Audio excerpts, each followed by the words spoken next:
Well, I mean, there's some people that like I invite, and Yeah. like they're just my personal peoples. They might like pop up in the chat and stuff, but Okay. realistically, it's just like you and me talking. Cool. Cool. Yeah. Shoot, I'm so sorry about that, but and I know you have band practice. I do, but it's at 9 tonight. 9, that puts you at okay. So you got a couple hours. That's what's up. Yeah. Yeah, for sure. Heck yeah, heck yeah. So I guess you want to go ahead and introduce yourself to everybody? Yeah. Hi guys, I'm Yvie. I go by Yvoq. Oh, it popped up as Yvie here, but yeah, uh, I'm Yvie. So full disclosure, I met Evie on TikTok. I really liked her personality. Plus the way she was explaining everything, like like I really feel like that's something that you can only get by being in front of people and then just just being able to communicate clearly. Right on. Thank you. I appreciate that. Yeah, yeah. So, also another thing that very much fascinated me about your page is that you're an oil girly. You're in the fields. You're out there. Yes, I work out here in the oil fields in Texas. Um, I love it. I love it. It's a whole different life, but it's just it's something. So, with that being said, I kind of just wanted to get a little bit of a little bit of a backstory. You know what I mean? I like the lore. Okay. So, how'd you get into it? Like, like what was it? What was your journey like? Yeah, so I got into the oil field a long time ago. I had just gotten out of college and I was working in a pharmacy, institutional pharmacy, so IV administering, stuff like that. And I was completely bored. But also I had I like women, and my girlfriend at the time, her grandmother was pretty against it. So she was like, one day she was just kind of saying mean things to me, and she said, "You'll never be able to take care of a woman like a man could." And for some yeah, for some reason, it just kind of something clicked inside of me, and I was like, "Bet." And so I decided I was gonna get a quote unquote man job. And so this was back in like 2010. So back then there wasn't a lot of women in the oil field. So I was fueled, to say the least. And so I decided to do that. And I had an uncle that was fairly successful in the oil field welding. But at the time, there wasn't a lot of support coming from my family, especially because of, me liking women and also being a woman that wants to go into the oil field. So I went from oil fields company to oil fields company, putting in applications. I went and bought steel toe boots, fire resistant clothes, and just all sorts of stuff. And then I showed up to a bunch of different companies, put in applications, and asked to talk to the manager. And one day, like I'm telling you, I was just going from welding company to welding company because I knew I wanted to weld. And I just kind of told them, hey, I don't know how to weld. I knew there was a test that you have to pass to become a welder. I told them, um, I'll work for you for free if you teach me how to weld. And once I can pass your test, then, you guys can start paying me. And I got a lot of no's. I got so many no's. It's not even crazy. And they weren't even nice no's. Like some people were like, you know, you're going to be an HR case. Cause back then there wasn't as many women in the oil field, like I said. So they'd be like, you're going to be an HR case, or, you know, um, I even had a friend that was like, dude, my managers would kind of laugh at me if I show them the application of a lady, they might even just throw it away. So yeah, it's kind of crazy. So that's what happened. I just got in.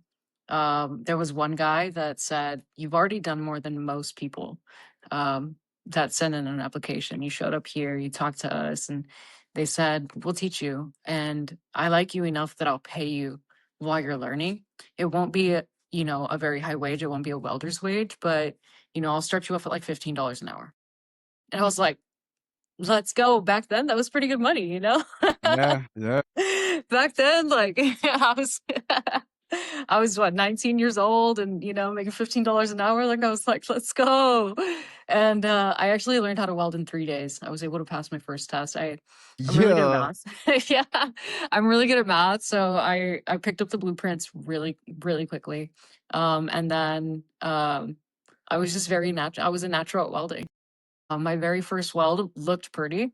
Um, it was nice enough that the other guys started passing it around, actually. Like, they were like, "This is her first weld ever." You Better than know? yours, bro. Like she's already we're about to replace you. Yeah, You know how we do. I remember when I first grabbed, the gun and I went to start, they were like, "Hey, I know it's a little scary, like, don't be scared. That's the biggest thing. Like, people think they're gonna get burnt. The spark is scary. Um, and people get stuck, like, just kinda keep going." And he explained it to me, what I was looking for, and yeah, it just worked out. Like, my first weld is beautiful. Hell yeah, brother. Hell yeah. Yeah, so that's how I got into the oil field. I'm a safety coordinator now you know, for that industry. The company I was welding for recently got bought out, and so they just told me, "Hey, you're articulate. Um, we like the way you present yourself. Would you like to become a safety coordinator and grow inside of the company rather than outside?" And I was like, "Sure, why not?" I dig it. I dig it. Now, with that being said, I know that you had also talked about like some of the other stuff in your life. So I guess my question to you is like, what? So some of your experiences beforehand, right? Like, how many of those do you feel like were transferable to, the position that you were in when you finally became, an apprentice welder? I guess, or what was the position? Um, yeah. So, I'm sorry. I don't think I understand the question. I guess so. Because you said that you were in college, right? Before that. Hmm. And if my memory serves me correctly, you had told me something about mechanics and being able to um so I guess I just like was thinking that like, you had also done some mechanics too. Yeah. And okay, okay. So with that being said, like was that before or after you got the welding gig? After. Yeah. Oh After. shoot. My bad. I'm ruining the story Yeah. for y'all. My bad, my bad. No worries, no worries. So yeah, so I went to college, and it was to study pharmacy, pharmacology, IV administering, stuff like that. The way that was the most transferable to my new job was that I was really good at math, and all of it is math, so it kept my math skills pretty sharp. um, and also the way to present yourself, because that's one thing that they really taught us. And actually, the fundamentals, I think that's the biggest takeaway that I took. So there's a fundamentals course that you have to take when you start college, right?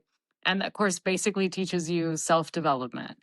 And so that's what I learned. Like, I learned that I could develop myself and that I could read these books and that I could, do this or that, right?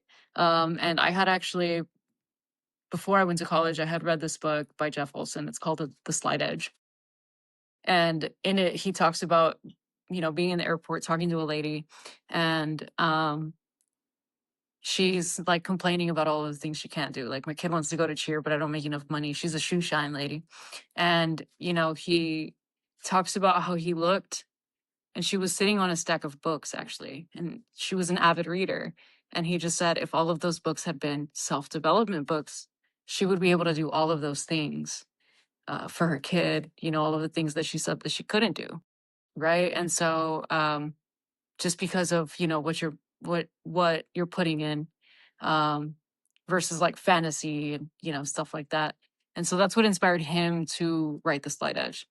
And yeah, so I had read that right before college, and I was like, "Oh, that's cool." And then I took the fundamentals course, and so all of that kind of really did translate, because by that point I had a belief that I could do anything.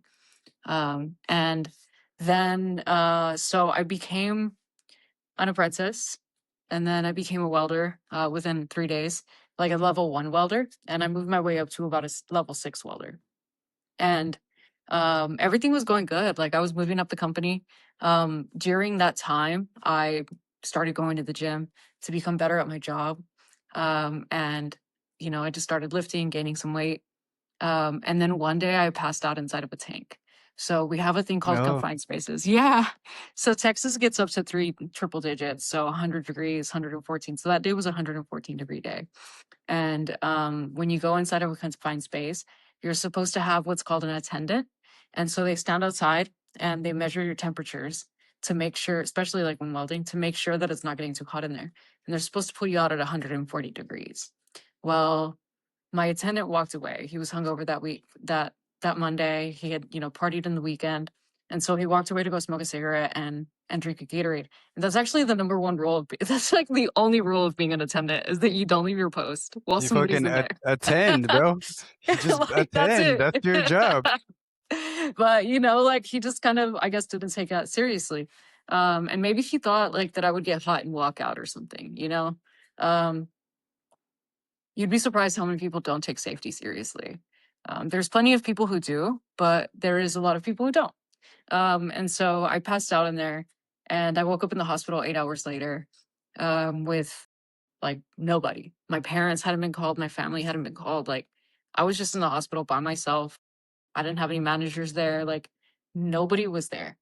And I was strapped into a bed. Apparently, I had heat exhaustion and it comes with delirium. And I was like trying to fight people, like I don't know, but yeah, yeah. There was like cameras. I was under observation.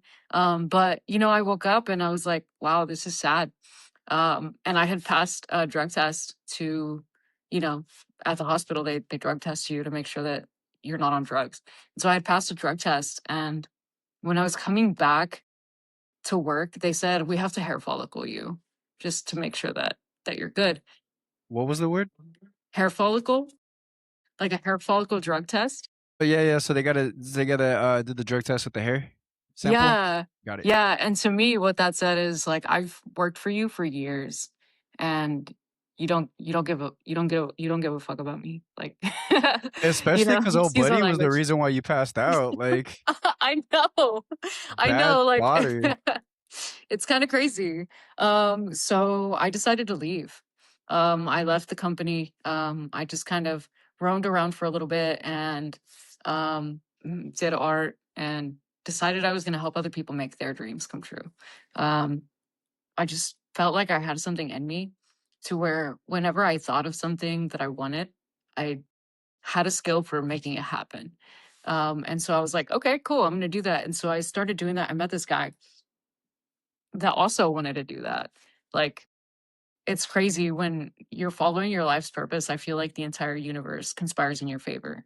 That's actually a quote from one of my favorite books. And, like that's just what happened. Like, I started connecting with people and they were like, let's move to Austin. So I made a move to Austin, Texas. And while I was out there, we're building our business. Um, it was a lot of fun. We did a lot of cool stuff. But we're building our business. I started welding there, um, freelance. Like I was just welding for myself, going out and doing gigs. And I had some people that basically had me on retainer where they were like, hey, we'll need you pretty often, this and that. Well, I had a gig for that I found on Craigslist actually. I was like, when I signed up for it, I was like, this is kind of like low key too good to be true. Uh, So the gig was fueling up and changing tires for race cars. And I was like, what? That's crazy. That's cool. And it was a Formula One race, and I was like, let's go. So I showed up. I there's got to be also part of the race. unicorns and candy. Come on over here. Let me. Right, You're like, exactly. Like, all right. I was like, I'll meet you at the racetrack, you know? Yeah. Oh yeah. Absolutely. Yeah. Yeah, at the admin office, like. So I showed up. It was a legit gig.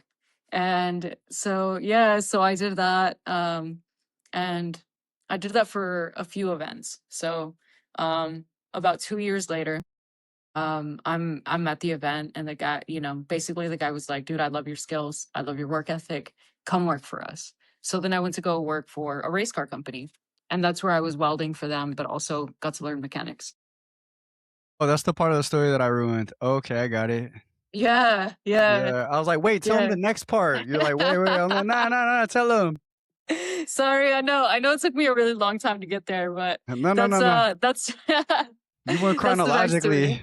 I went based Yeah. off of broken memory. I'm like, Yeah. Yeah, no, it was really awesome. It was really cool. I learned so much. Um, it was amazing and it was so much fun. Like I got to travel all of the time. I got to meet a bunch of amazing people. I got to meet people that it's like, "Oh my god, that's who I just spoke to?" You know? It's kind of private information. I can't really name drop here, but I know a guy, and he knows me too. yeah. Yeah. We actually signed NDAs. Yeah, so whatever she was talking about before was allegedly. Allegedly. It never happened. Allegedly, she met a guy. Allegedly, he Yeah. knows her too. Allegedly.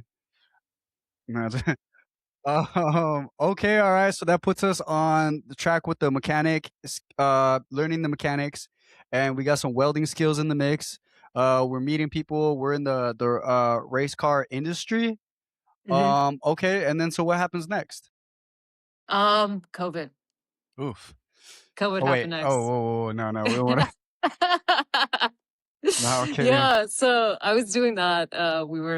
So we did support races for large events like Formula One, stuff like that. And we were running vintage race cars. So this is like old Formula One cars that actually won Grand Prix back in the day, or Le Mans cars that, won the 24 hours of Le Mans.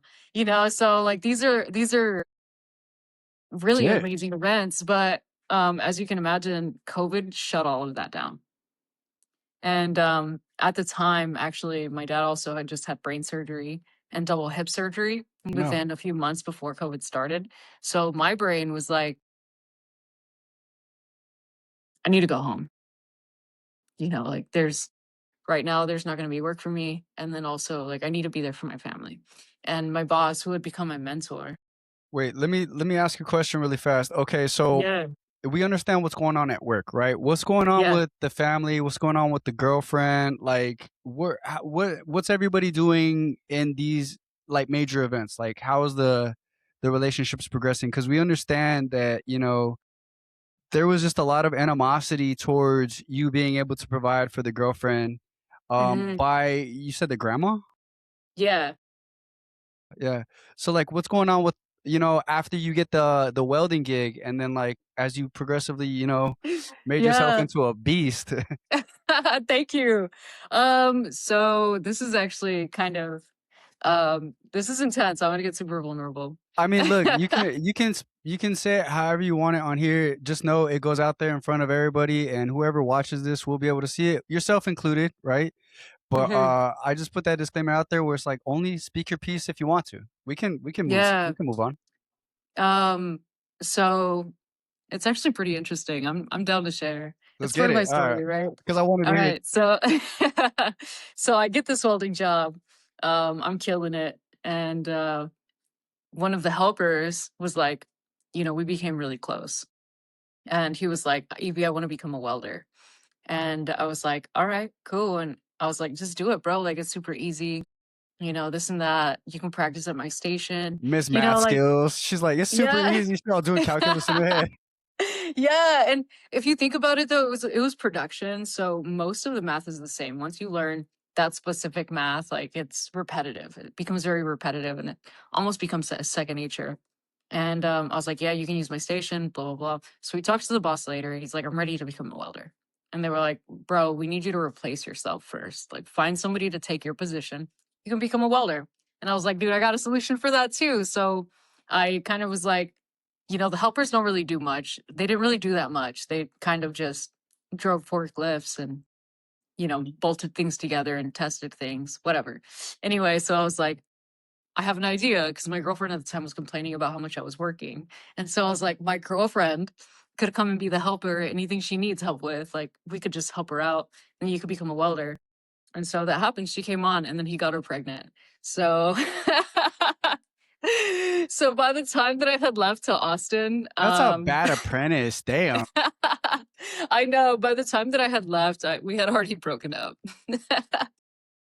I mean, still, right? Like, the memory lives on, and he's, like, rocking skill sets that you damn near taught him and stuff, and he's like, "Another thing I learned from you is like, oh my gosh, so For bad." real.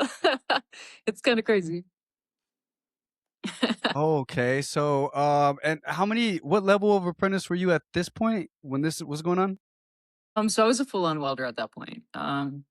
So after I took my test, I became a full welder, on that 3rd day when I passed my test. And so they have different levels of welders. So it's a 1G welder up to 6G, which is points of gravity. So you can weld 1 point of gravity with full penetration and completely bind these 2 pieces of metal. Um, and then you go up to 6G where you're dealing with all 6 points of gravity, so pipe welding. And then I had actually started to learn how to do a different welding process, subarcing. I was actually the only person in the company other than the guy who taught me that knew how to do it. So I had moved up the ranks pretty high within the company. Um, but yeah, I was a full-on welder, pipe fitter, and yeah. I'm so sorry to hear that. I was honestly, like, really looking forward to that, like, "I told you, granny, they ain't got nothing on me. I know, I I'm a know. man. I'm a I got man." this. Yeah, Yeah. No, damn. hey, I will say that, so this story gets crazier, right? She gets pregnant. I'm dumb, and I thought it was the honorable thing at the time, but she was pregnant and she was like, "But I want to do this with you." And so I stuck through the entire pregnancy. And and near the end, No judgment, just trying to understand, like, yeah, what happened to Buddy at that time? he was still there. I mean, it just kind of came down to, I mean, he was there. He just didn't show up. Like he didn't necessarily say I don't want to do this, but he also didn't show up. And Okay. I just I have a hard time letting people, like, I'm a helper. I'm a people pleaser. So Same. as Me too. yeah, so like as my ex, she would tell me like, "Oh my god, I'm so alone. Like, can you come to a doctor's appointment with me? I've never done that by myself." I was like, "Okay." And then after that, like she just was like, "Dude, like I want to do this with you. Like we've wanted to have kids. We can't have kids alone, blah blah blah." So I ended up staying. Like I was like, "Okay, cool," like, all right. And so I stayed through the pregnancy, got a house, 3 bed, 2 bath, and, built up a nursery and everything. And then um, we had the baby and started doing the thing. But then he started coming around. And Nah, nah, nah, bro, you stay over there. yeah, that's what I said. You don't get to kick That's it, what I bro, nah. said. Now we That's got what the I said. house and the nursery, nah, nah, you over there, dude. But that's not what she said. So, so that happened. And one day my grandpa was in the hospital. He passed away. And I received a Oh, photo from a friend of mine. And it was them two eating a meal together with the baby there. And I just kind of like, it's like something snapped inside of me. And I was like, all right, do you want to try things with him? Like, is this something that you want to like see through? Like, that's the father of our child at the end of the day, right? So, like, I was like, is this something that you would like to explore and see through? And she was like, yeah. And like, I just was like, all right. And I was done. I was completely done. But her grandma actually came up to me. And so I did have the moment, all this to get to the moment. So alright, her let's get grandma it, let's came up hear to it. me and she was like, "Hey, I'm so sorry for everything you've gone through. Like, and I'm sorry for all of the things that I've said to you in the past. You're an amazing person. And I feel like you deserve somebody amazing." She was like, I always knew that my granddaughter wasn't gay. Like, she's just not like that. And I knew that she would have a kid one day with a man. Like she said that, but she was like, you went above and beyond what any male in our family has. And you really showed yourself. And I'm really sorry that I gave you so much shit. Like, I'm proud of you and I love you. And So, I so, mean, that did happen. I mean, look, congrats that you finally got that, Thanks. because I feel like that's redemption in itself, but, like, how are you feeling at that moment? Like, what's going through your Oh, mind? I was broken. Like I was broken in that moment. Like Uh-huh. I went through an entire phase of like not believing in myself, and then accepting a death of a part of me, like it's like, Yes. yeah, like I just one day I had this a really bad night and I actually thought I was gonna die. And like I don't know, just like everything I felt, like I was like, that's it. I'm accepting death. Like I'm not waking up again. And Yeah, I I've been woke up the there. next person, a new person. That is beautiful. Thank you. That is beautiful. Probably hurt like hell though in that moment. You're like, "Ah!" Oh my god, dude, it did. It Yeah. did. Like I, I believe you. there was a whole ugly phase of that, a whole phase that like I went through it. Yeah. Yeah. Yeah, I went through Yeah, a it's breakup crazy. one time and, well, like, never at the level of you, right? Like, it was just a girl who I was talking to. But my dumbass fell all in love in a talking stage with a girl who I knew damn well I shouldn't have been taking serious.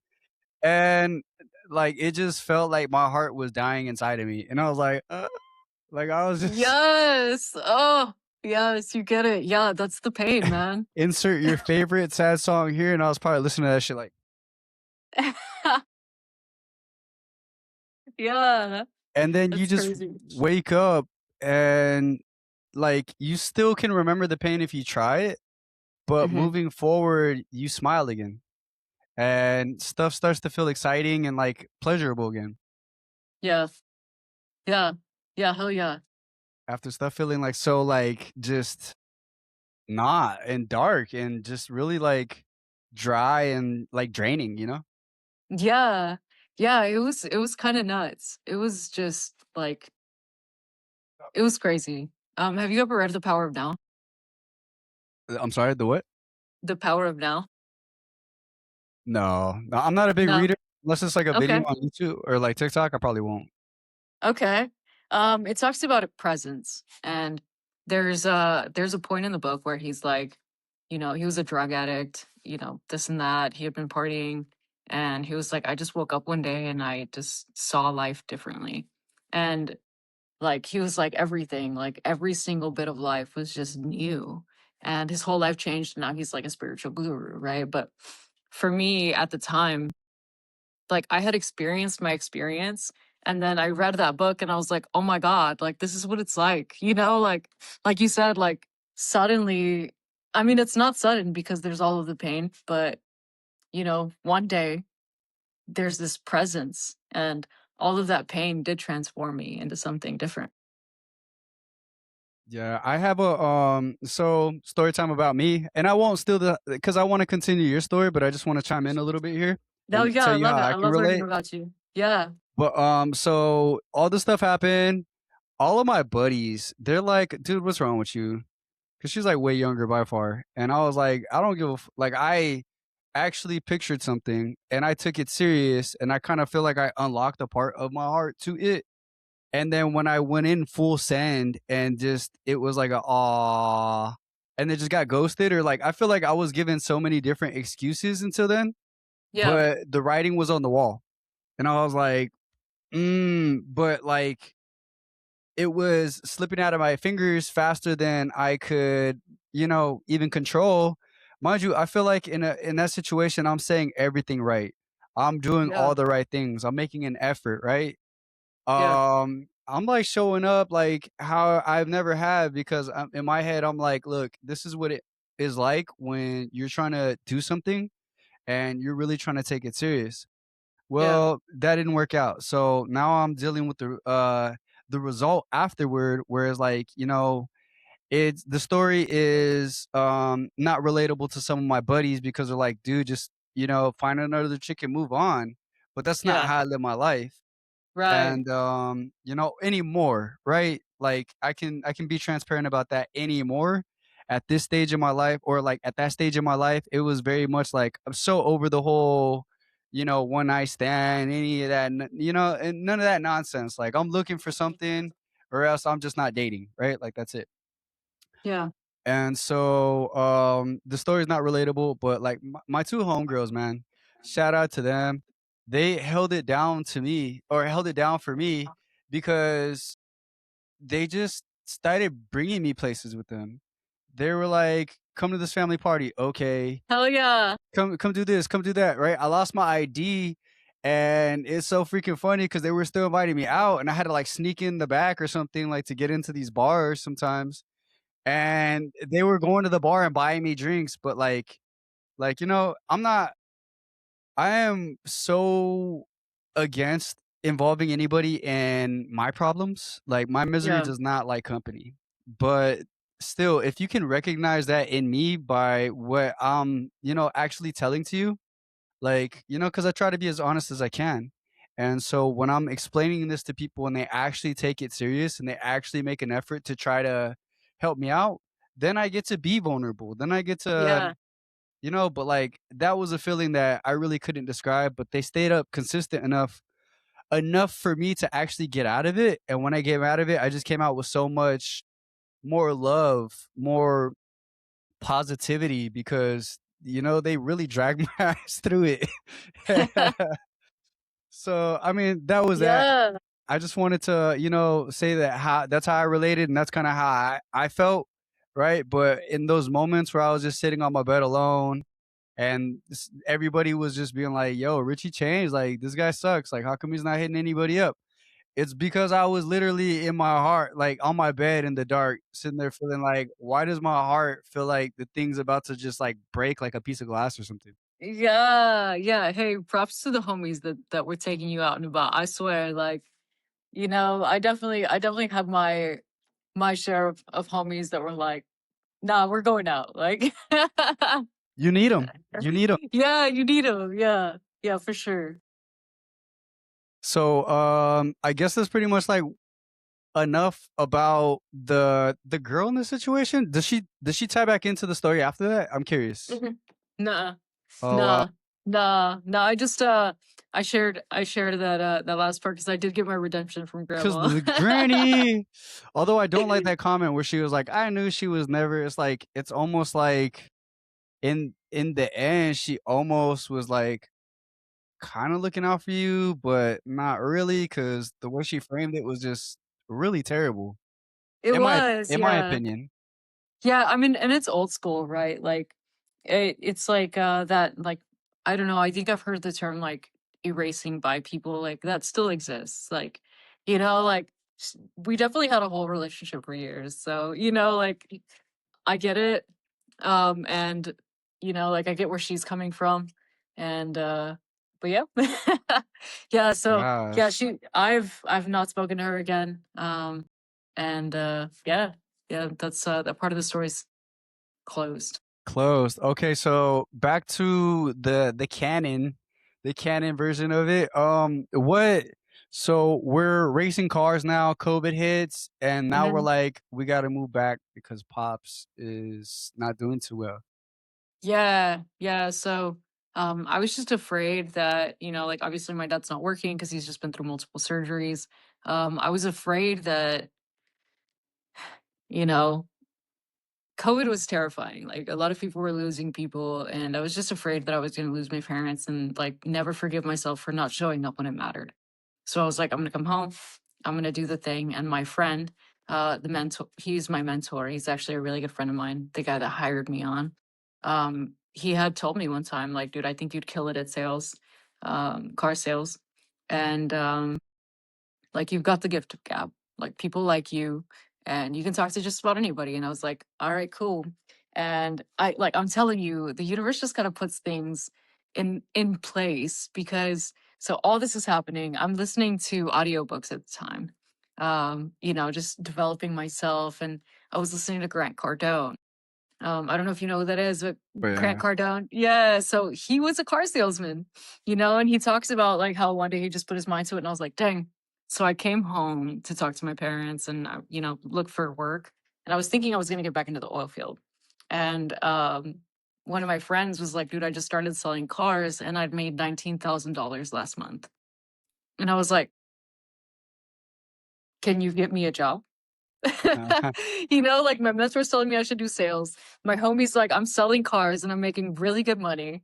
And I was like, all right, Like, I'm like, making crazy cash. yeah, yeah. Like I was like, dude, get me in. And yeah, It was, the best time to be in the car business too. Um, with this, stimulus checks and stuff like that, like, the first thing people were doing was going This to get the into cars. man. Yeah. The man. I got that PPP. Let's Yes. go. And I ain't scared to use it. I was like, Mhm. man. So, all right. So we're back home now. And like you said, it very much ties into what you were saying about like the universe will kind of like would you said conspire for you? Yeah, it conspires in your favor. Conspires in your favor. So you're back home. You were just told sales, and then your buddy's like, I'm making money right now. And then you're like, yo, like this is perfect. Yeah. Yeah, exactly. And I hit the ground running, and I feel like having the work ethic that I had from being part of a race team, like that's some pretty so the oil field is hard work, right? Especially welding in the oil field, like that was hard work. I was working out. I had to really develop myself to be in it. But racing cars is a whole nother monster because I mean, you're pushing cars around, loading them up, like jumping up and down, and like everything is done at like, I mean, sure, like slow is fast, slow is smooth and smooth is fast. So we weren't Smooth rushing is through cool, things, yeah. but definitely like it was definitely an environment of like, it's a high performance environment, right? And so everything that I did with a high performance mindset. So when I got into selling cars, bringing that work ethic in, bro, I killed it. Like immediately. Like I remember my first paycheck from the car business. Like I came home. So I did have a new girlfriend at the time. She moved home with me. Um, and Wait, like she moved in. Oh, she okay, okay, moved. okay. So Yeah. when you went back, you were already in the relationship with her, and you brought her with you. Yeah. Okay, So okay. so race cars was in California, in the San Francisco Bay Area. And so when I moved home and she moved with me. So at this point, I want to say like 6 years had passed since my previous breakup, since I had left the car or since I had left the oil field. This is 6 years down the road. I have a new girlfriend now. She came home with me. And I remember coming home and like crying. Like I was like, oh my God, like my paycheck, look at my paycheck. Like if I could just do this one more time, like we're good. Like oh my God.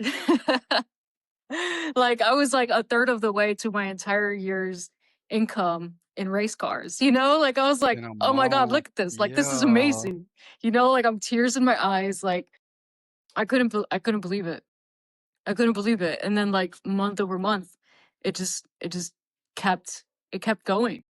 I started going to like sales seminars. I became one of the top salesmen in my dealership. Um, the only other the other competition for top was my friend that got me in. So I mean, it was a wild ride. It was amazing. Dang. Okay. And so, all right, what ended up happening to Pops? Like, is he cool? Is he chilling? Yeah, my dad's chilling. Yeah. So this is dude, I'm full of crazy stories.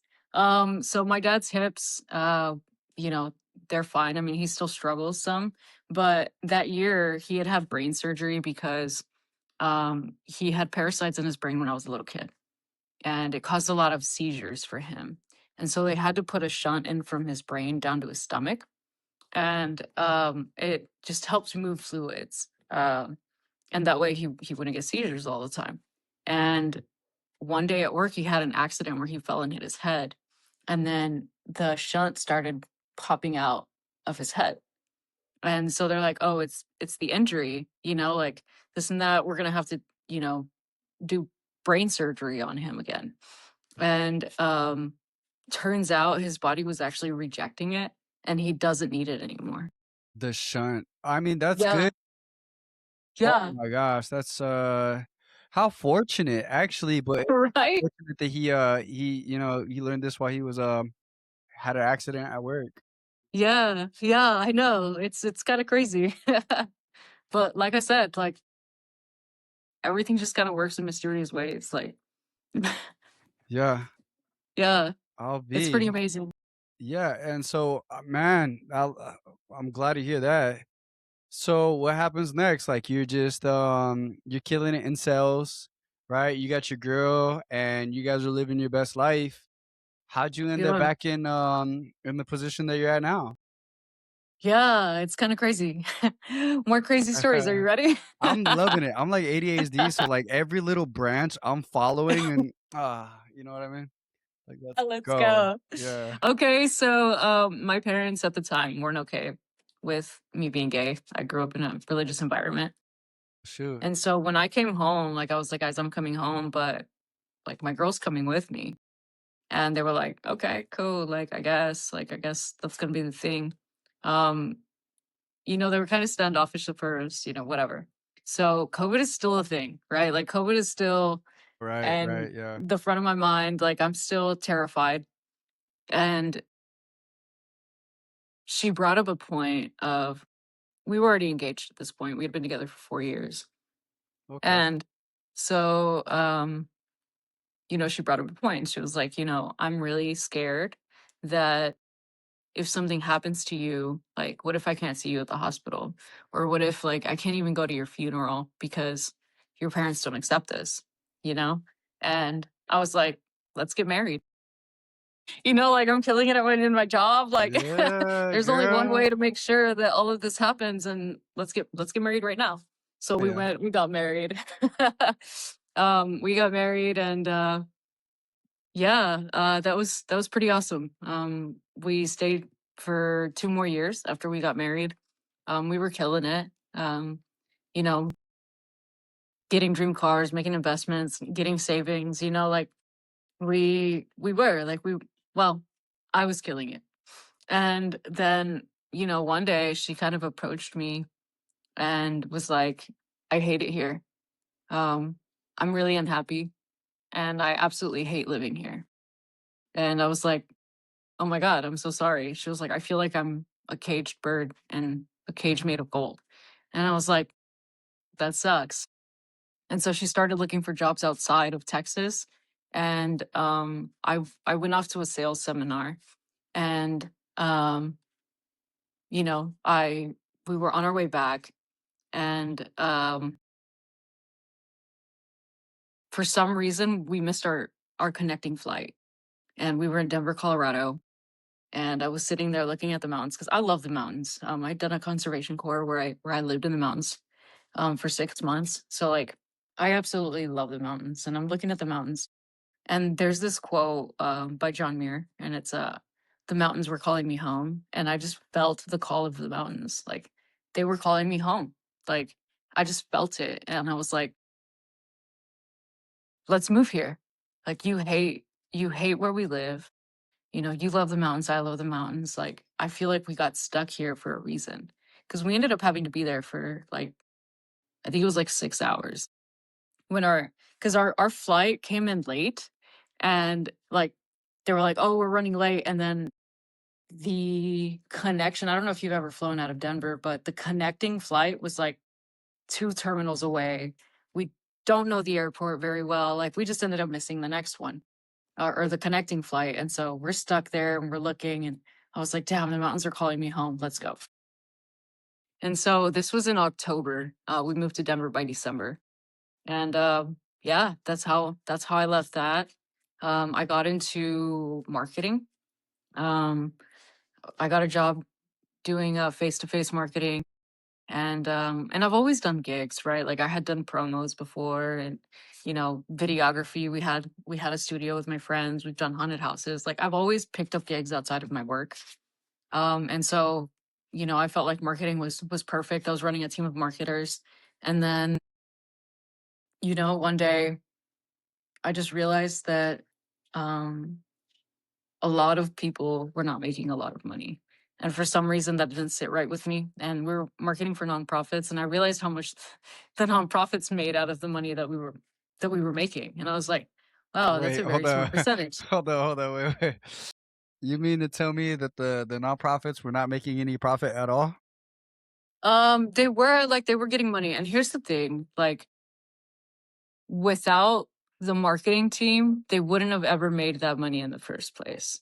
Right. So like the marketing teams do bring in a lot of not only not only a lot of exposure, right? Because that's the biggest thing about a nonprofit is like people knowing about it, and using their services, resources, or stuff like that. But so they would have never had the popularity without the marketing companies, but also Got it. the Okay. amount of money that did come in, they would have never done on their own. Yeah, But I like, understand, I understand. I at just the time, my brain yeah. was thinking that, like, nonprofit didn't make any profit, and you're like, "That didn't sit right with me," and I was like, "Okay," like, I thought that that's exactly what they were supposed to do, but What they're supposed I to do. get No, it. yeah. I get it. Yeah. Like, they didn't have the available resources to them because, like you said, they weren't having the exposure, which is Hmm. exactly what you're like, "Nah, like, this you guys need this stuff because this is, like, what's gonna get you guys at the charities." You know, Yeah. people are gonna bring you donations and stuff, you know? Yeah, exactly, Okay, I get exactly. you. And I don't know, there was just something around it at the time. Like I guess I've had time to grow through that, but at the time like I was like, okay, this I just realized like this isn't it for me. I got into restoration. I became a project manager. Did Hell all of that. yeah. Yeah. So I was married for about 4 years total. And then my wife left me. One day she just was like, I'm not sure about this. Like I haven't been single for a long time and I want to know what being single is like. And yeah, and I actually like read in one of her What? journals that like she was like feeling for one of her coworkers or something. I don't know. But she wanted a separation. And then I read this journal and I was like, you know what, dude, I want a divorce. Like, if you want to go be single, like be single. Like, I'm sorry, but you can't go explore this world like and hold me on like standby and then come back. Yeah, you want freedom? Hey, there's the door, it's right there. But, like, Yeah. by all means, just know once you out, you gone, like, that's it. Yeah, yeah. And so that happened. Gosh. And I got into a relationship like the next month with my best friend. Like I know. I shouldn't have. Also way younger than me. Like she was like 8 years younger than me. I mean, no We never would judges, have I was just drinking my soda, that's all. we would have never imagined that it was gonna happen, but yeah, like suddenly I'm single and I'm like, wow, this woman's beautiful, and like same, I knew I shouldn't be getting into anything. I knew that, like I just like she's in a different place in her life than I am. All of my homies were like, dude, what are you doing? Like the very same, like, what are you even doing, dude? And I was like, I don't know, like I'm in love, whatever. I'm just living life, bro. They're like, Yes. I guess." So so we spent like 2 years having so many adventures, so much fun. We connected on just a different level. Um, oh my God, like it was amazing. It really was. It was an amazing 2 years of my life. But it didn't work out. And so that's how I ended up back here. Damn it. Yeah. I mean, Yeah. spoiler, like, I heard some of the story on your live, right? But, Yeah. like, I can't help but feel, like, so, like, wrapped into it, right? Like, because it's compelling. Your story is very compelling. Oh, thank you. And even, like, the things where you're like, I mean, like, like, I don't know, I just got in a relationship with her, like, that's stuff that really happens, and even your Yeah. friends are like, "Bro, what are you doing?" Like, that's really how it goes. Like, so it's relatable as fuck. Yeah. Yeah, for sure. For sure. It's kinda I mean, it is. That's exactly what it's that's exactly what it's like. Like, hey, we all just this is our first time all being human, so and I have this thing that I say where it's like, like people they judge when you're open, when you're vulnerable, when you talk about things that you are like, how like you don't like, blah blah blah. Mhm. And I just think it's so unfair because it's like we all have our things. I'm just more vocal than you are, therefore that gives you the ability to judge me. No, that doesn't make That's fair. sense. Yeah. Yeah, I love the way you just put that. Like, Yeah. I'm just more vocal about it. Like, if anything, it should be more of like a credit to me because I'm being honest and transparent while people are like masking and hiding whatever it is that, that they really got going on, in the background. Yeah. Yeah. I Yeah, forgot that's why I true. started saying that. I don't But remember either. I'm but also damn it, it ADD, just pissed me so off. No, just sugar. Okay, so damn. All right then. So you were with your best friend for 2 years and she's Mhm. like beautiful, but you know, it just didn't work out and then you moved back to Texas? Yeah. Okay. Yeah, I moved back to Texas. I was talking to my brother one day and um he was like, "Dude, what are you doing? Come home." You know? Like, what do you Hell think you yeah. got Shout over out to there? your brother. That's a real one right Yeah. there. Bro, what you doing? Thank Hey. you.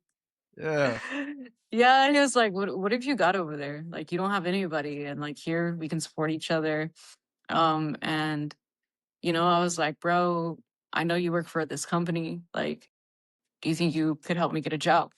And he was like, "You know what? We have some welding projects that we really need to get done, and nobody's had the time." Like, but my brother had never seen me weld. Like, he just knew that I did it. But like he had never, like, so he like stuck his neck out for me, told his boss, like, "Hey, look, I really don't know what her welds look like, but I know she has a great work ethic. And that's my sister. Like, can you help us out?" And he was like, "Yeah, bring her in." Also, she So used to help with the race cars. yeah, he did. Like, he kind of gave him my whole background and he was like, "All right, cool." Like, he was like, God works in mysterious ways and he's putting us here for a reason, you know? And yeah, like I came in, I did a great job and within like a month and a half I was promoted. Yeah, because you already had the work ethic, the experiences. You had overcome so much at that point that, like, even just the tenacity, the audacity to just walk into a room and just dominate whatever task you got is like Yeah. nothing to you at that point. Yeah, that's true. That's true. And I'll tell you, like, I felt like, after this breakup, like I'm after my divorce and sales is actually it's like first thing is attitude and mindset, right? That's the first step of the sale. Attitude, mindset. And honestly, those 2 years that I spent with my friend, dating her, like it was like a vacation from my life. Like I was still producing and making money, but I wasn't at high performance level anymore.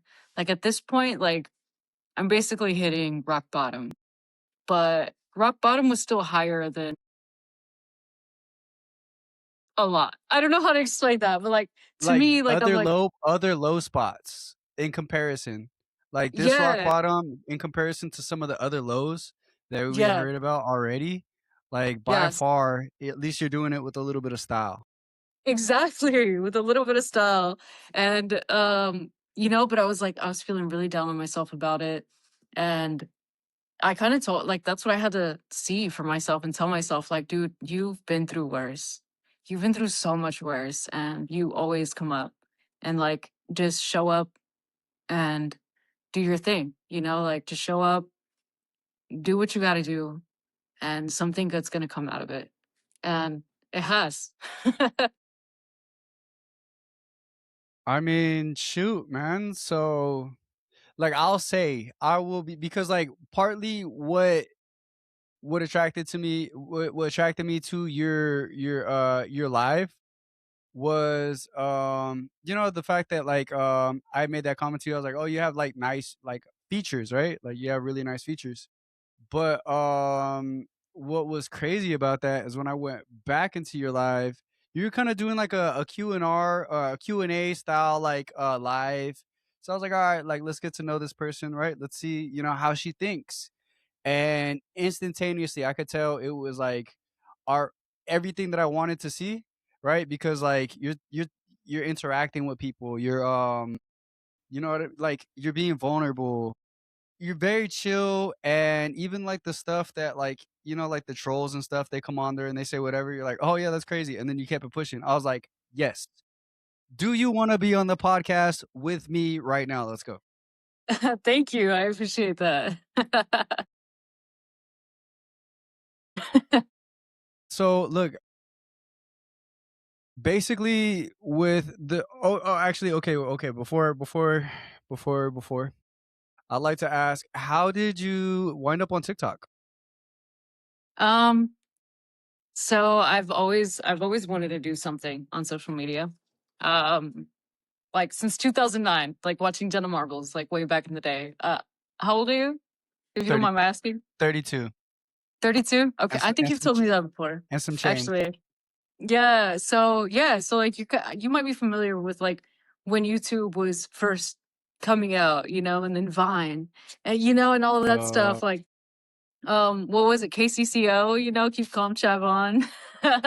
Like like all that stuff. So like I started seeing all of the movement, and I was like, dude, I want to do that, but I had this fear of being seen. Like I just and I've been in like videos before because we did videography with the homies, and like I've performed before, in a haunted house, stuff like that, but all of that was low key. Like in my mind, like I was like, I could do this because nobody's gonna see it. Kind of. It's kind of sad because like I should have been believing in those projects more.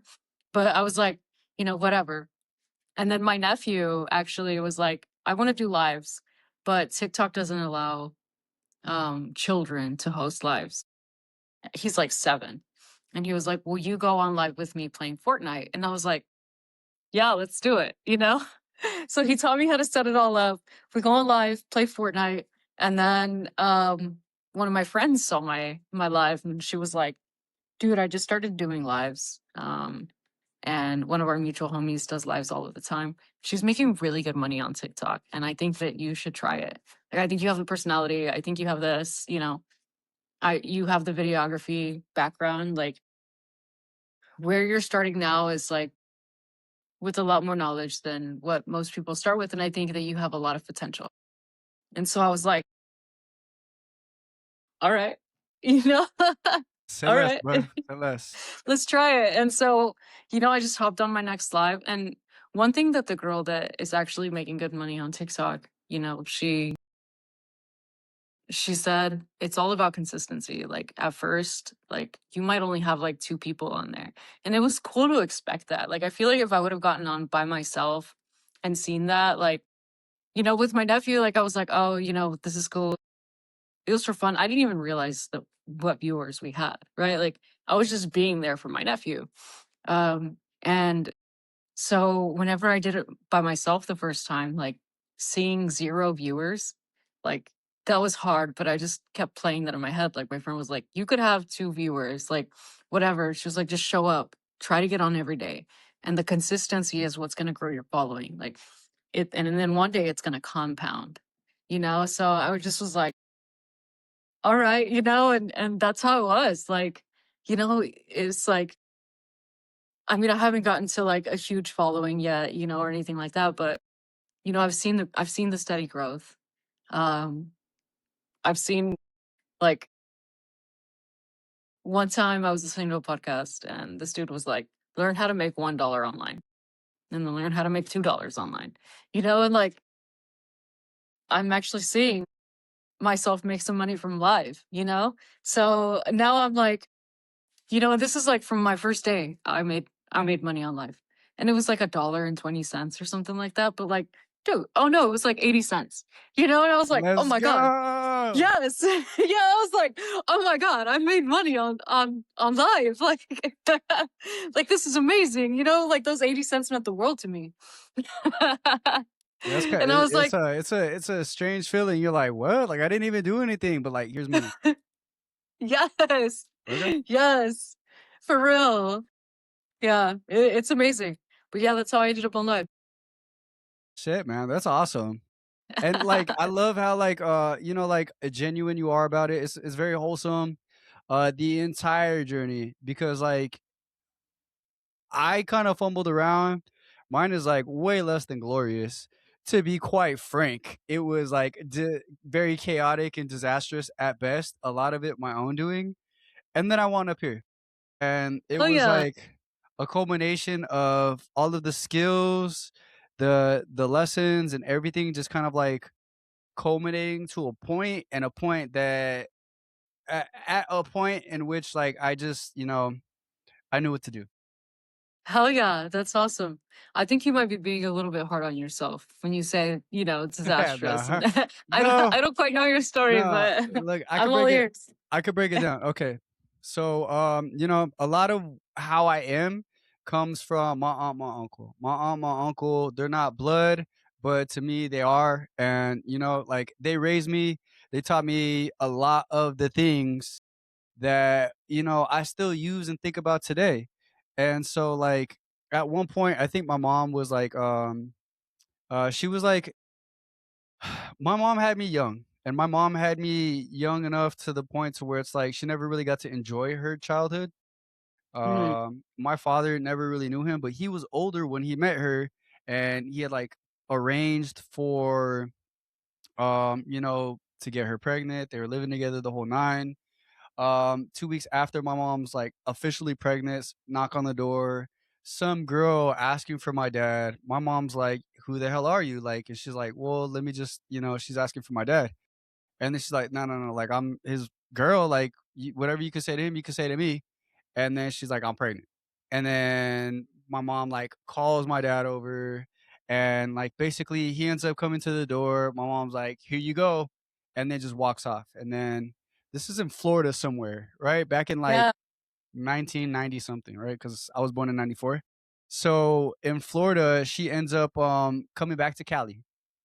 And from Cali, she's living with my aunt. My aunt's basically like she's got her own thing because she had like triplets or whatever. So she's got her own stuff going on too. Anyways, my dad tries to call. My mom's like not accepting any apologies. So when I say like when we grew up with my mom, she really didn't have any of this stuff figured out because she was so young when all this stuff happened. And she didn't have the support. And you know what it was like in the 90s, right? Like a lot of these commodities, a lot of the stuff that's available, like, okay, well, why didn't she just, blah, blah. A lot of that stuff wasn't around back then. And I feel like the criteria, like you said, for women to join the workforce and like, et cetera, it came with a lot of expectations, which made finding jobs and supporting your family and all this stuff much harder than it needed to be, Yeah. especially with all the toxicity there was in the world or whatever. So that's my mom's story of it, right? I say that to kind of defend her because the next part is like, by this point, my mom's no longer around. I'm living with my aunt, my uncle. I'm like 14. No, no, no. I'm like living with my aunt, and I'm just an angry child. I'm mischievous. I'm out about like I had only grew up in the wrong areas, so I'm very much glorifying the wrong lifestyles. Yeah. Everything about me just screams red flag, right? And I think I was smart enough to understand it, but also like I was a little softer than everybody else. I could say Mhm. that. Like I just wasn't as evil as the streets wanted me to be, and I wasn't as Yeah. tough enough for men. So like they felt like they needed to tough me up, and it was like always just so I always had this chip on my shoulder, and I always had something to prove. So a lot of the positions I like stepped into, I went in with the complete wrong intentions and just completely blew things out of the water. Like dudes used to tell me, "Hey, yeah, man, if you wanna, you wanna be a man, you gotta get all the girls, and that's what makes you a man." And then I was like, Yeah. "Really? Okay." And just completely was like not doing right by these girls at all. And I don't mean to Yeah. diminish that at all by like, putting nicer words on it, but like it's the truth. Like I just wasn't doing right by them at all.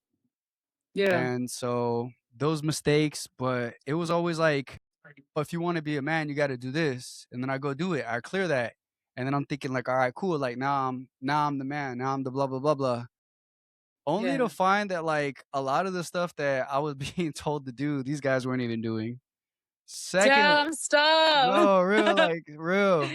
Not that I, agree with that, but like that's kind of crazy. Yeah, like, and I was like, it just was conflicting, but like now I'm getting to a point where I'm actually really starting to mature now, which is what Mhm. I didn't count on. But you can only go through so many situations so many times before you kind of start to wisen up. Yeah. Um, if if you're like, I don't know what would be the distinguishing factor between whether or not you stay in the same cycles or if you wisen up, but for some reason I went right. I wisened up Yeah. and started outgrowing situations.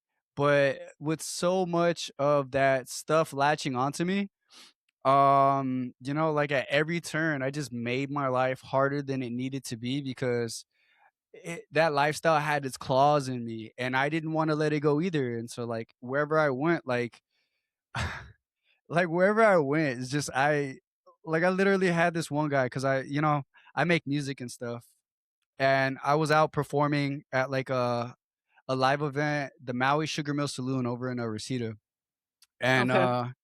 Jerome, shout out Jerome, the soapbox.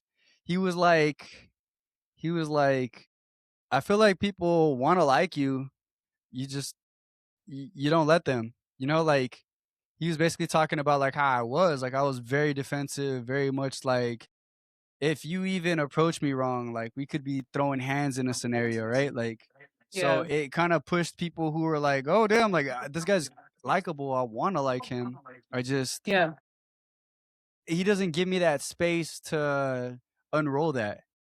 So, you know, once I finally got out of that situation, I started spending a lot more time on my own and then sitting with some thoughts. And once I started sitting with thoughts, that the pain that came with that, the cringe, all of the Yeah. all of the internal silence, the echoes of the fragmented past of the stuff that I could remember, right? Because I used Mhm. to, indulge in a lot of like marijuana and like drinking and just, bad stuff. Never anything too hardcore, but just enough to, have an effect on my thinking. Yeah. So I'm sitting there just remembering all this stuff, and I'm like, damn, I treated this person like that. I acted this way. I had this blessing right in my hand, and I just smacked it out of my own hands. Like, so Yes. it took all of that. Now that I say this out loud, it reminds me of something one of my cousins told me. He's not my cousin, but I call him my cousin, right? Mhm. He said, he was like kind of pissed off at me because he was kind of like one of my mentors, and he told me something like, he's like, damn, you just like living life the hard way, huh? And I was like, so f you, bro. Like, I don't care. But then I thought about it and I was like, oh shit, I really did. Like everything that I had gone through at that point, I'd always chose the hard way to either A, prove I was a man, B, prove to other people, like something, I don't know, or just because I was just so stubborn. Yeah. So by the time I finally like realized that music's cool, but like let me start focusing on the stuff that's actually producing money, I was like already like mid 20s, you know. I had struggled Yeah. I had struggled, I had lifed, I had had my heart broken and been breaking or something. And so when I say that, I don't really feel like I'm being too hard on myself. I feel like I'm trying to be as accurate as possible, but That's fair. people see the product now and they can't believe what was in the procreation of that, you know what I'm saying? Yeah. Like when I That's say fair. I smile, I love, like, Yes. and when I say I'm cool off Yes. something, I'm just cool. I love that. Hell yeah. Yeah. At least is what I'm gonna tell to my therapist when I finally have one. No, I'm just playing. So yeah, but okay, so now I got a question for you, right? What's up? What's up with the band? People are dying to know. We want to know all about it. What's going on with that? Tell us. Yeah, so I play keyboard. That's actually something I developed when during the baby season of my life. Like I was like, I want to play for my baby. Um and so that's when I started learning. And I did drop it for a while when I got really busy in life, but when I started to when I was married, we were talking about babies, like that was our next step. And I was like, okay, I need to pick this back up. And then, even with my best friend, like I was like, I could see that in our future, like, I mean, we were having so much fun. Things were amazing. I actually saw that going somewhere, like long term too. I mean, I'm a romantic, right? Like when I fall in love with somebody, like I'm just like, I'm gonna cherish you forever. Oh yeah. So yeah, so I was like, all right, cool. I what doesn't matter who it's with, like I know that I want my babies. I want to play for them in the womb, and I want to raise them musically. And so when I moved back home, I met up with one of my friends. We used to do videography together. Like we've done a lot of things together.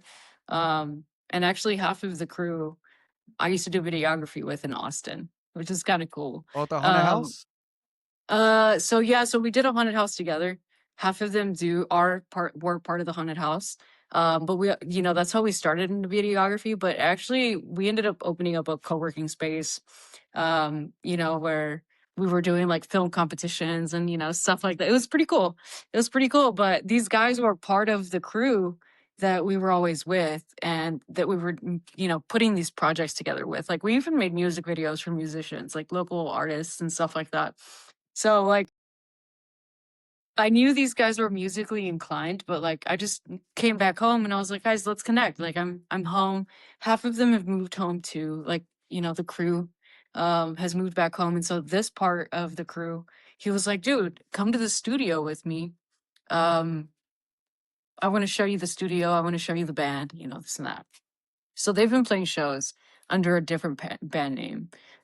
They've been playing shows and, you know, doing this thing, and then I don't know what happened. I think there was a breakup in the band or something. So a new band was started. And so I showed up and I was like chilling, and the guy that owns the studio, which is one of my homies, his daughter was like playing with the piano. And I was like, "Oh, let me show you just like this really cool like chord, like this key progression. And like you play this and it's pretty amazing." So I just showed it to her real quick, and he was like, "Dude, you play the piano?" I was like, "Yeah." He was like, "We need a synth player." And I was like, "Bro, I've never played synth before." Um, and he was like, "It translates really well, like it's keys. And like if you understand keys and you understand music, like you could probably understand synth." And I was like, "Fuck it, I'm in. Let's go." Yeah. Yeah. And so next practice, he was like, "Come to practice next time. We're gonna do the thing." And during practice, like he was like, "Yeah, let's write a song." We wrote a song. We like just jammed out really well. Like we just clicked, connected. We wrote a song in that day. And we have two songs. One of them has been played on the radio before, which is pretty cool. Yeah, like I don't What? know. I don't know what all it takes to get a song on the radio. Like I had no part in putting a song on the radio, but like that's pretty Solid. cool. If you can find that song, send it to me. I'd love to Okay. shoot it as a link on here. Oh, cool. Yeah. Yeah. I'll send you that song. I'll send you the other song that we wrote too. Um, yeah. Yeah. I'll send them both to you. That's awesome. Hell I appreciate that. yeah. Yes. But yeah, it's rock music, and that's the beginning of that part of it. I didn't dream that I would be playing music in front of people, but it just happened. Once I started like focusing on music for myself, like that was just part of my healing journey too. It just is. And again, the universe conspires in your favor. Like Yeah. Yeah. things just kind of fall into place sometimes. And you know if I think that I'm always really open to blessings. Like i'm I always look at what I can be grateful for, and then I always like when a door closes, like immediately I start like scanning for opening doors, because I know that a door closes so that others can open. And so like it's just a thing that I've developed. And uh yeah.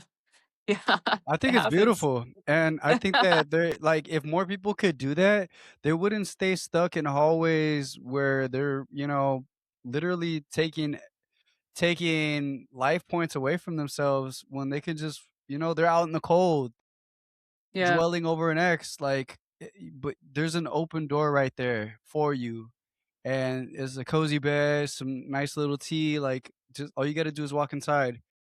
But, Yeah, like, not everybody is ready, and, that's true. like, we all learn at our own pace, you know? That's true. That's true. That's very true. And I will say that it's easy. I mean, I don't know. This is one of the things about the Slight Edge, the book that I mentioned earlier. Everything that's just as easy to do is just as easy not to do, right? So like it's Mm. really easy to like wallow. You know, like it's also it's really easy to like fall into that, but it's just as easy to but it feels so distant. It feels so distant and it feels so hard, you know, but it's like it's the small tiny things every day over an extended period of time, you know, that create compounding effects. So like for example, like the gym, right? I'm really into the gym and it's just as easy to stay in, you know, stay in bed as it is to get up and get out of bed. You know, like yeah, yeah, eat healthy, right? Like it's just as easy to eat healthy as it is to not eat healthy. And I understand habits and like learning curves and all of that good stuff, right? But showing up is just as easy as not showing up. We just build it up in our heads to be so much worse than what the reality of it is, right? Yeah, and there you go right there. I think you said it best where it's like reality is not as heavy as the mental weight that we put on it because think about how many times that you had something that you didn't want to do but you just knocked it out because you're like, "Oh, cool. Like I'll just take care of this first or whatever and then just move on." Like that's literally how it is, but it takes that determination, or should I just say like, it takes that motivation to just stay in the pocket, stay in the groove. Yeah. Yeah, I would say the motivation, the discipline too, you know. Yeah. And then like one thing I learned is willpower is a muscle. So like the more you exercise your willpower, the larger the muscle grows. And so, you know, like at first that willpower muscle, that discipline muscle, it is a little bit weaker, of course, you know. Um, I can't say weaker. I would like to say not as strong, right? Like it's just not as strong as like when you continuously over an extended period of time exercise that willpower muscle. Like that's why I guess resistance too, right? Like adding resistance to habits helps and doesn't help, right? So it can help you get rid of habits, but also it can help you like subtracting resistance can help you to build new habits because like it's that willpower muscle. I think it's like Steve Jobs, Jeff Bezos, like some of those guys, they wear the same clothes every day. Like Steve Jobs, you would see him wear the same clothes every day. And it's because willpower is a muscle and he didn't want to spend any of that energy picking out clothes. You know, like he was like, I don't care. Like, just give me the same shit every day. That kind of reminds me of when you got like a dope ass fit and you're like, yo, I feel like if I could rock this every day, I would. Yes, But this yes. thing was kind of expensive, so I can't afford like many of these. But like if I could, I freaking would. Yes, honestly, bro, like I rock like 5 fits, and that's about you'll Yeah. see, like, I rock about 5 Hell fits, that's yeah. about it, and, I'm like, I'll like, switch over, like, in the seasons, you know, but for the most part, like, I'm like, "That's cool, that's really cool, alright, cool." So I like that. Yeah, hell yeah. yeah. Like, oh, I see you in a certain outfit. I'm like, oh, it's Tuesday. Like, it's Yeah, exactly. not the Tuesday fit with the Friday jeans. That's crazy. My bad. I'm childish. No, I love it, I love it, I love it, just made my day. No, but like, I feel like I get that. And I also feel like sometimes just being like, I think a part of what you were talking about earlier was like what you consume, right? Factors into things. Also, the influences. Like, I didn't have a good influence, an environment. And Yeah, that's kind of what I was absorbing. So that was basically creating a lot more negativity and more resistances, like mental resistances. Cause like physically, I was way too stubborn for anybody to tell me no. But like mentally, it's almost like yeah, I had like a whole damn army in front of me being like, no. And I was just like, okay. And just like didn't do the thing I was supposed to do. yeah, But like sometimes just having the environment and like changing up the environment, surrounding yourself with more positive people, putting yourself in positions where you can just complete the little task without having to explain yourself.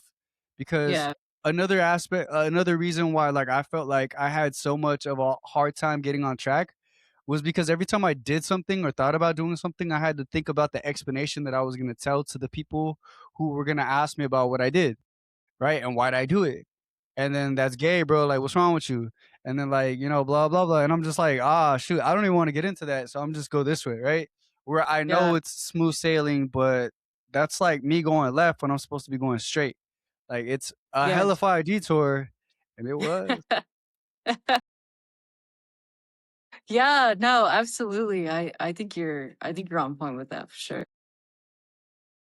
Yeah, but like I've seen it, in my observations of people because like I think that once you kind of sit down with the voices that you're not really trying to entertain in your head, you sit down, they get quiet, then you get to learn some stuff about you, which Yeah. opens up your eyes to things about other people that they haven't yet had an opportunity to notice in them.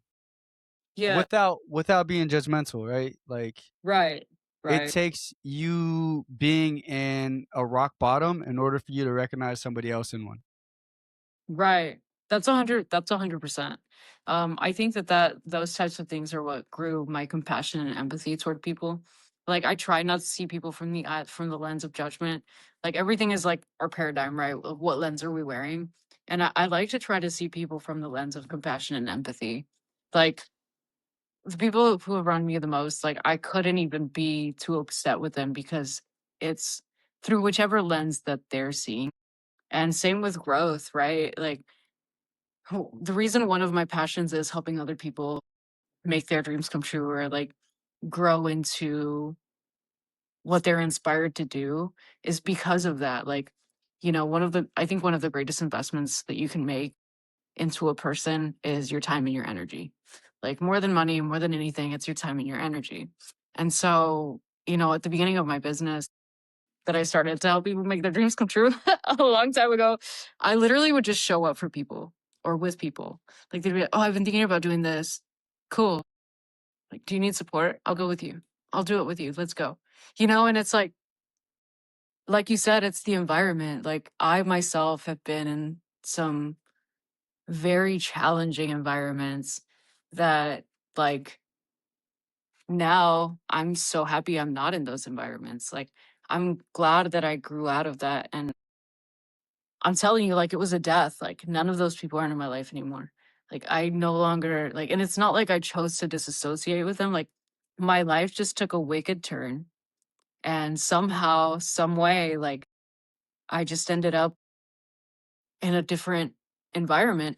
And the amount of creativity that happens when people are just dreaming and believing in each other, and like nobody was like you, like it's like it was like like it was like almost a taboo in the friend group to be like, this can't be done. Like even if you had doubts and stuff within yourself, like everybody was like, we got this, like sure, let's go.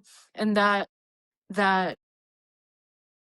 showing up for people like that led to other people showing up for me, because I believe everything is like, how can I help you, right? But it also led to some of the friends that I had showed up for showing up for other people. I don't know if you've ever seen the movie Pay It Forward. No, but I've heard about it, and I think it's like I've seen like little snippets on YouTube. Yes, it's such a good movie. I actually saw it, and that's actually one of the things that inspired me. So it's kind of like that, right? Like once somebody has shown up for you in such a way without asking for anything in return, and you then accomplish something, then like it becomes a thing to where you can now show up for somebody else in those ways. And like we all already do it, but like once it's intentional and it's like you learn this thing, like and pay it forward, right? Like he's like, I'm gonna do something that changes somebody's life. Like we're gonna do one life-changing thing for another human being. And then the only thing I ask in return is that you do that for three people in your life. And so like it becomes this thing. And I don't know, like it really is like it really is a thing. And Powerful. once you have a friend group that kind of sees things like that, like things just start happening. I don't know. It's really cool. So dig this. My cousin, the one that I told you who wasn't really my cousin, that guy was like an Yeah. older brother to me, right? And in some Yeah. ways, in a weird way, like kind of even like a father figure. Oh But wow, yeah. basically, he just taught me how to be a man. And him and a couple others, by the way, like learning how to be a man is tough, but not having an example in front of you makes it way harder than it needs to be. Yeah, I bet. But with him, dude, man, like, I was, like, annoying and, like, a hothead and just, like, I was, like, the worst. I had, like, the worst attitude, right? Yeah. But, like, I always noticed that he was so compassionate with me. He showed so much love. He like, took care of me, right? Like, I was living with him and his mom at some point, his entire family, like, shout out, like, God bless you guys, because they took care of Yeah. me. Yeah. And I remember, like, me and him kinda, like, stopped speaking or whatever. But, like, it was, like, at that moment, I understood what was happening, where it's like, "Hey, this person who has attributed to so much of my growth, has given me so much love over the years, is no longer gonna be in the next chapters moving forward," right? Yeah. And, like, that was hard for me to accept, and I'm not really much of a crybaby, but I started crying, which was, Yeah. like, a thing because, like, his whole nickname for me was Crybaby, and I was like, "I've seen you cry more times than you've seen me," like, but, Yeah. like, I promise you that, he said something similar to me when I was like, "Damn, bro, so, like, I I wish there was a way for me to pay you back," you know? Like, I really wish that I could, but I don't have money, like, I don't have anything that I could do to pay it back to you, and him just kind of in that situation, he just said, like, the dopest shit, like, it was like a movie line to me. He was just like, "Now it's your job to teach the next person." I was just Yes. like, I couldn't, the wheels that started turning in my head, Mhm. the thoughts that were formulating after that, and moving forward, ran into, a couple of my buddies who I understood the assignment, and I Yeah. stepped into it wholeheartedly to the point to where, like, it changed their lives, and I only Yeah. know this because they tell it to me, and I'm like, "Dude, like, I didn't even do that, like, I didn't put in the work for you, I just kinda, like, put things in front of it, like, I told you what it was, and then you did it." Yeah. Like, That's I awesome. that wasn't me, that was you, like, good on you, you know? You listened. Yes. Exactly. Exactly. You could take a horse to water, but you can't make it drink. Yeah. I mean, if you really want, you could pay me back in dollar bills. No, I'm just Dollar dollar bill, y'all. okay, okay, okay. Nah, but pay it forward. I really dig that, and even with some of my mentors in construction, they taught me, I teach, it just seems like that's kinda like the plan, the path that was set for me. So it's Yeah. like, when I'm on TikTok, making music, I'm teaching people stuff. When I'm on my Yeah. live, I'm teaching, like, I have no problem. There is no, like, gatekeeping with me because I believe so much adamantly that, like, hey, yo, positive reinforcement is, like, a key. It's Yeah. a key to bringing people together, especially when they're coming from a bad environment where Mhm. they don't feel that love, is just to show love. Like, that's how you could, you can't beat the anger out of people, but you can kill it by showing them love sometimes because it extinguishes that fire, that flame. Yes, yes, 100%. I completely agree. I think, I have one tattoo and it's a love conquers all. And I fully believe that. Like you just said it perfectly. I fully believe that like love can break through all shields, right? Like love can soften the hearts of even the hardest men. Like like I mean, I think a really good example is like when you see like some of the hardest people, right? Like that they put on a really hard like exterior and all of that stuff. Like see them with their baby girl, like with their daughter, like They'll still beat you up, but oh my god, they love her. but oh my god. Yeah, for sure. Yeah, that's actually most of the role models that I was telling you about in my life, Yeah. at least, right? Dude, it really felt like I was always around leaders, and I was always Mhm. around people who, like, I don't know, they just commanded respect. Like, Yeah. that was them, and I don't know if I was drawn to it, but, like, most of these people just kind of ended up in my life. So, I don't know what was the deal there. but like these were like muscular, masculine, like men, and they showed me the most love, right? Yeah. Yeah. Where I learned from like learning how to like take care of myself and groom myself, I learned from like a dude that everybody was scared of. And he's like, "Yeah, papa, Yeah. like, you just, you know what I mean? You gotta take care of yourself, like, you know? Yeah. That's cool. Coming from you? That's not gay? Is that you lied to me?" Sorry. Oh, yeah. I'm a bit of an overshare if you haven't realized. I love it. Me too. I mean, Nah, I mean, it's cool, man. I think that, like, we live these moments, and there's too many people that, like, they want to control the narrative because it exposes the negativity that they might have brought on a situation.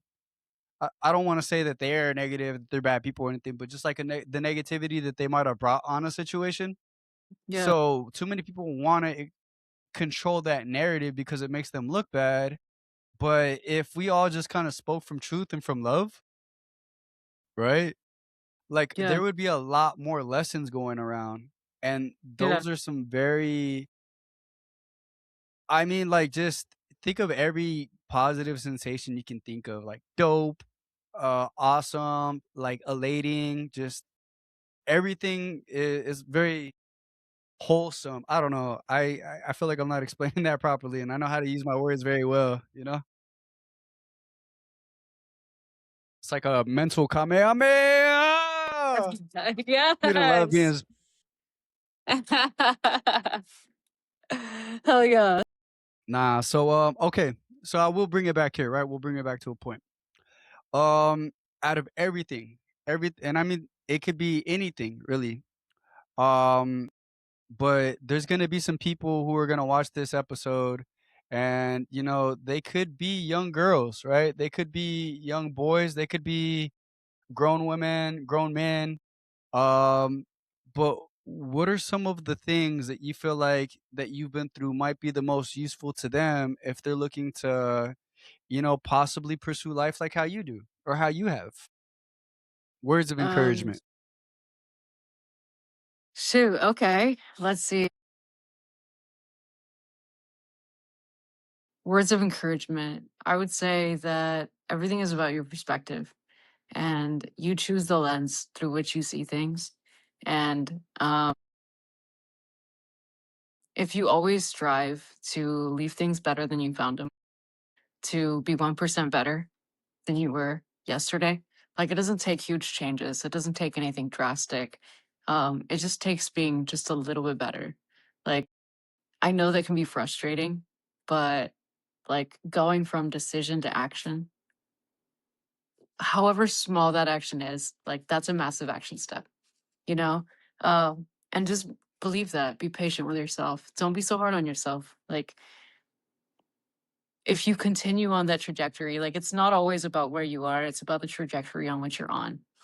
And if you continue with that correct trajectory consistently over an extended period of time, you'll look back and the person that you were versus the person you are today, you'll be like, wow, this is unbelievable. Like, even on my hardest days, I think back on that, 22-year-old girl who had her heart ripped open and was accepting death.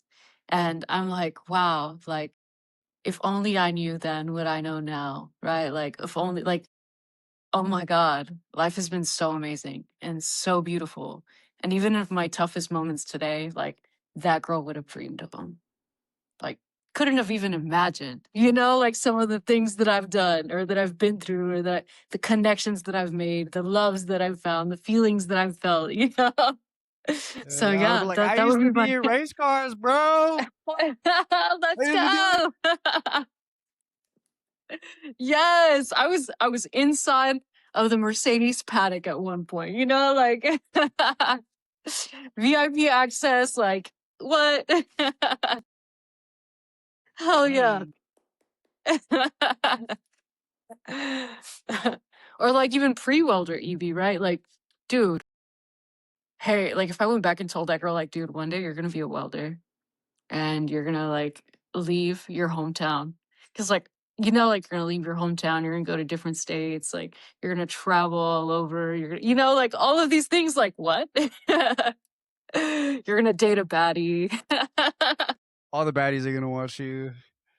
You're gonna be like, "No, I don't need any baddies today," and then that's gonna be you. You're gonna all of the baddies. Yeah. Yeah, so that would be my words of wisdom. Hell yeah. And also don't forget to file your taxes. Learned that one the hard way. Yikes. That's true, that's true. No, I'm cracking jokes, but TBH, Come on, shoot. look, alright, so this is what you said earlier. You said, um, like, the universe will sometimes conspire for you. Yeah, So yeah, a lot of the things that you just said right now, when I said words of wisdom, are things that I think to myself that I don't publicize, right? I don't, I mean, like sometimes you will hear me saying them to the people, but like I'm not trying to convey any message. I'm just saying them because it'll like get me to the point that I really want to say. But a lot of those points that you were saying right now is exactly how I feel, how I think. And so, like, I know that has to count for something in yeah, terms of the truth, right? In terms yeah, of positivity, like, there's gonna be somebody listening to this podcast. They're not gonna feel comfortable with their circumstance, right? But you can control the filter, right? You don't have to look yeah, at everything through shades of gray or black. You can boom, switch colors. Like it doesn't have to be red. yeah. It could be yellow. Suddenly it's pink. Yeah, like it can be green. It could be blue sometimes, but that's okay because that's not who you're gonna be are forever. Like, you Yeah, experience a moment, the moment will pass, but eventually you'll be better for it. yes. Hell yeah, hell yeah.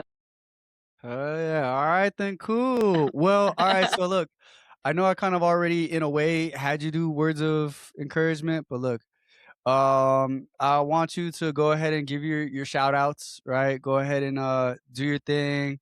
Let the people know where they can find you. And just let them know. Let them know who you are. Hell yeah. Awesome. My name is Yvie. I'm on TikTok as Yvonne Quintanilla.